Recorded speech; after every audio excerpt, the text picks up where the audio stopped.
Sa napipintong pagsasara ng Boracay, kabilang ang Mactan, Cebu at Panglao Island sa Bohol sa nakikitang alternatibo ng mga turista at mga maghahanap ng trabaho.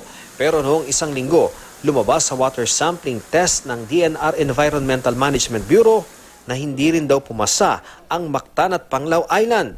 Ang lokal na pamahalaan ng Lapu-Lapu City na isa sa nakakasakop sa malaking bahagi ng Mactan Island, umalma dahil pasado raw sa itinakdang pamantayan ang kanilang municipal waters base sa sarili nilang monitoring.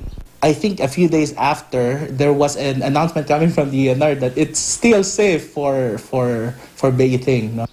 Tinatayang nasa 60 resorts ang nasa Mactan. Sa ngayon ay hindi raw apektado ng sinasabing pagbaba ng kalidad ng tubig ang mga beach resort dito sa Mactan, Cebu. Katunayan, patuloy ang pagdating ng kanilang mga bisita. This hotel is enjoying 90% occupancy this whole month, and I believe that other hotels and resorts around Mactan area are enjoying around 80% and above.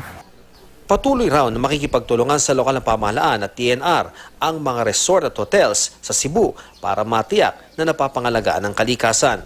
Sabi ng Malacanang, I'm almost certain that the DNR will also ensure that all the resorts are in compliance, particularly with the rule that they should have their own wastewater treatment facility. Otherwise, they should be attached to a sewage system that has a water treatment facility.